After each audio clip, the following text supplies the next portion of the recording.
ਅੱਗੇ ਦੇਖੋ 14 ਦਾ, if tan alpha is equal to n tan beta and sin alpha is equal to m sin beta prove that is equal to this। ਠੀਕ ਹੈ ਜੀ। ਹੁਣ ਇਹਦੇ ਵਿੱਚ ਵੀ ਤੁਸੀਂ ਦੇਖੋ, ਜਿਵੇਂ ਉਹਦੇ ਵਿੱਚ ਮੈਂ tan a ਲਈ ਕੰਮ ਕੀਤਾ ਸੀ, b ਨੂੰ ਕੈਂਸਲ ਕਰਤਾ ਸੀ, ਉਵੇਂ ਇਹਦੇ ਵਿੱਚ ਸਾਰਿਆਂ ਨਾਲੋਂ ਪਹਿਲਾਂ tan ਤਾਂ ਭੁੱਲ ਜਾਓ, ਸਾਰਿਆਂ ਨਾਲੋਂ ਪਹਿਲਾਂ ਤੁਸੀਂ ਇਹ ਦੇਖੋ ਕਿ ਜੋ ਅਸੀਂ ਪ੍ਰੂਫ ਕਰਨਾ ਉਹ 'ਚ ਸਿਰਫ ਅਲਫਾ ਆਉਂਦਾ, ਬੀਟਾ ਮੈਂ ਖ਼ਤਮ ਕਰਨਾ।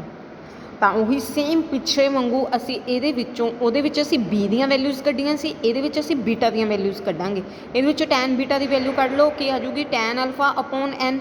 ਫਿਰ ਸਾਈਨ ਬੀਟਾ ਦੀ ਵੈਲਿਊ ਕੱਢ ਲਓ, ਉਹ ਕੀ ਆ ਜੂਗੀ ਸਾਈਨ ਅਲਫਾ ਅਪੋਨ ਐਨ।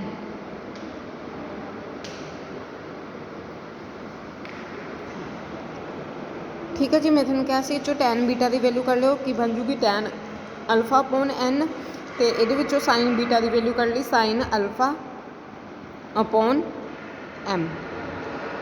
ਠੀਕ ਹੈ ਜੀ। ਫਿਰ ਆਪਾਂ ਲਾਸਟ 'ਚ ਕੀ ਕੀਤਾ ਸੀ, ਸਕੇਅਰਿੰਗ ਅਤੇ ਐਡਿੰਗ ਜਾਂ ਸਬਟਰੈਕਸ਼ਨ। ਸਾਡਾ ਮੇਨ ਮੋਟਿਵ ਇਹ ਹੈ ਕਿ ਇਹ 1 ਬਣਨਾ ਚਾਹੀਦਾ, ਇਹ ਖਤਮ ਹੋਣਾ ਚਾਹੀਦਾ। ਜੇ ਮੈਂ ਇਹਨੂੰ ਐਡ ਵੀ ਕਰਦੀ ਹਾਂ ਸਕੇਅਰਿੰਗ ਕਰਕੇ, ਟੈਨ ਸਕੇਅਰ ਸਾਈਨ ਸਕੇਅਰ ਕੋਈ ਫੋਰਮੂਲਾ ਨਹੀਂ ਬਣਦਾ, ਕਿਉਂਕਿ ਸਾਈਨ ਸਕੇਅਰ ਪਲੱਸ ਕੋਸ ਸਕੇਅਰ ਹੁੰਦਾ। ਜੇ ਮੈਂ ਮਾਈਨਸ ਕਰਦੀ ਹਾਂ ਤਾਂ ਇਹ ਕੀ ਬਣ ਜੂਗਾ, ten square minus sign square, ਇਹ ਵੀ ਕੋਈ ਰਿਲੇਸ਼ਨ ਨਹੀਂ ਹੁੰਦਾ। ਮਾਈਨਸ ਦੇ ਵਿੱਚ ਕਿਹੜਾ ਰਿਲੇਸ਼ਨ ਹੁੰਦਾ, ਕੋਸਿਕੈਂਟ, ਇੱਕ ਆ ਪੜ੍ਹਿਆ ਹੈ ਨਾ, ਕੋਸਿਕੈਂਟ ਅਤੇ ਮਾਈਨਸ ਕੋਟ, ਇਹਦਾ ਮਤਲਬ ਕੋਸਿਕੈਂਟ ਅਤੇ ਕੋਟ ਦਾ ਰਿਲੇਸ਼ਨ ਹੁੰਦਾ ਵਾ। ਠੀਕ ਹੈ ਜੀ। ਅਤੇ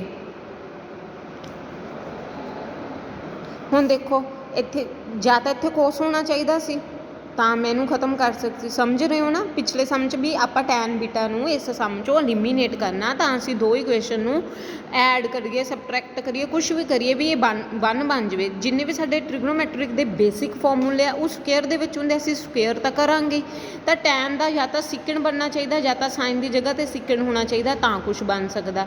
ਜਾਂ ਫਿਰ ਟੈਨ ਦੀ ਜਗ੍ਹਾ 'ਤੇ ਕੋਸ ਹੋਣਾ ਚਾਹੀਦਾ, ਤਾਂ ਕੁਛ ਬਣ ਸਕਦਾ। ਨਾ ਤਾਂ ਇੱਥੇ ਕੋਸ ਆ, ਨਾ ਹੀ ਇੱਥੇ ਸਿਕੰਡ ਆ, ਨਾ ਹੀ ਟੈਨ ਕੋਸ ਬਣ ਸਕਦਾ, ਨਾ ਹੀ ਸਾਈਨ ਸਿਕਨ ਬਣ ਸਕਦਾ। ਬਟ ਆਪਾਂ ਆਹ ਵਾਲਾ ਰਿਲੇਸ਼ਨ ਤਾਂ ਬਣਾ ਸਕਦੇ ਹਾਂ।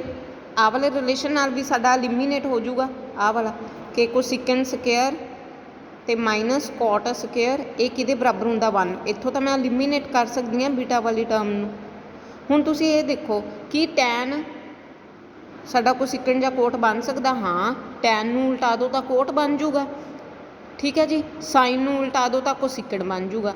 ਹੁਣ ਆਪਾਂ ਦੋਨੋਂ ਇਕੁਏਸ਼ਨਾਂ ਨੂੰ ਉਲਟਾ ਦਿਓ, ਇੱਥੇ ਟੈਨ ਬੀਟਾ ਅਪੋਨ 1 ਸੀ, ਇਹ 1 ਅਪੋਨ ਟੈਨ ਬੀਟਾ ਬਣ ਜੂ, 1 upon tan beta is equal to, ਇਹਨੂੰ ਉਲਟਾ ਦਿਓ ਐਨ ਅਪੋਨ ਟੈਨ ਅਲਫਾ।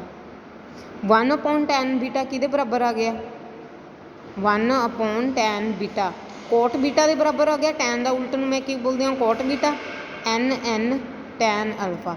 ਤਾਂ ਫਾਈਨਲੀ ਆਹ ਇਕੁਏਸ਼ਨ ਨੂੰ ਮੈਂ 1 ਕਹਿਤਾ। ਐਵੇਂ ਤੁਸੀਂ ਇਹਨੂੰ ਉਲਟਾ ਦੋਗੇ, ਪਹਿਲਾਂ ਆ ਇਹਦਾ ਸੀ, ਇਹਦਾ ਦੇਖੋ ਜੇ ਮੈਂ ਇਹਨੂੰ ਬੋਥ ਸਾਈਡ ਉਲਟਾ ਦਾਂ ਤਾਂ ਇਹਦਾ ਕੀ ਬਣ ਜੂਗਾ, 1 upon sine beta is equal to M upon sine alpha. ਠੀਕ ਹੈ ਜੀ। 1 ਅਪੋਨ ਸਾਈਨ ਕੀ ਹੁੰਦਾ, ਕੋਸਿਕਨ, ਅਤੇ ਇੱਥੇ ਕੀ ਆ ਗਿਆ ਐਮ ਅਪੋਨ ਸਾਈਨ ਅਲਫਾ। ਠੀਕ ਹੈ ਜੀ। ਹੁਣ ਮੈਨੂੰ ਯਾਨੀ ਕਿ ਮੇਰੀ ਇਕੁਏਸ਼ਨ ਨੰਬਰ 1 ਕੋਟ ਅਤੇ ਕੋਸਿਕਨ 'ਚ ਆ ਗਈ। ਹੁਣ ਦੇਖੋ ਮੇਰਾ ਰਿਲੇਸ਼ਨ 'ਚ ਕੀ ਹੈ ਕਿ ਇਹਨਾਂ ਦੇ ਵਿੱਚ ਕੀ ਹੋਣਾ ਚਾਹੀਦਾ, ਮਾਈਨਸ ਅਤੇ ਸਕੁਏਰਿੰਗ ਹੋਣੀ ਚਾਹੀਦੀ ਆ।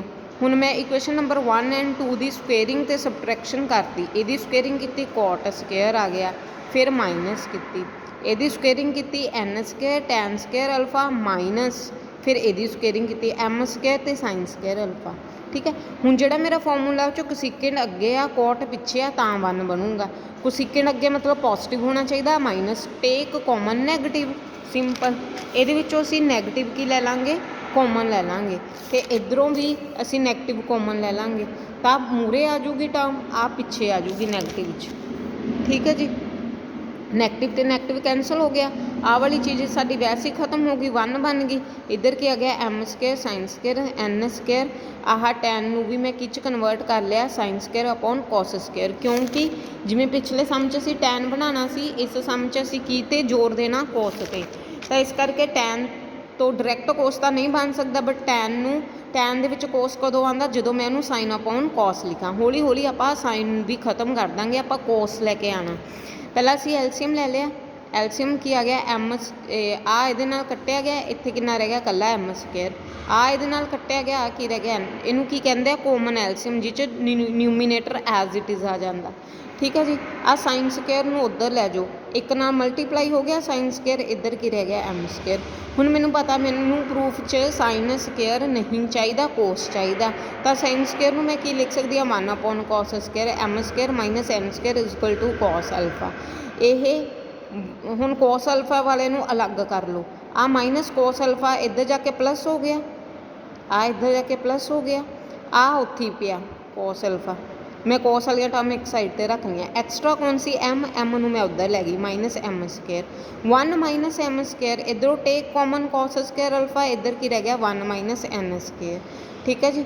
ਇੱਥੋਂ ਹੁਣ ਜੋ ਮੈਂ ਪ੍ਰੂਫ ਕਰਨਾ ਮੈਂ ਉੱਥੋਂ ਦੇਖ ਲਿਆ ਕਿ ਐਮ ਮੇਰਾ ਪੋਜ਼ੀਟਿਵ ਆਉਣਾ ਚਾਹੀਦਾ, ਤਾਂ ਮੈਂ ਟੇਕ ਕਾਮਨ ਮਾਈਨਸ ਲੈ ਲਿਆ, ਐਮ ਸਕੇਅਰ ਅੱਗੇ ਆ ਗਿਆ, ਆ ਨੈਗੇਟਿਵ ਹੋ ਗਿਆ।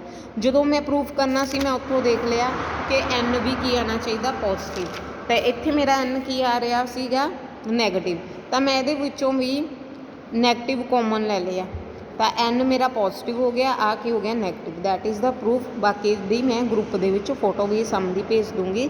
ਦਿਸ ਸਮ ਇਜ਼ ਵੈਰੀ ਵੈਰੀ ਇੰਪੋਰਟੈਂਟ।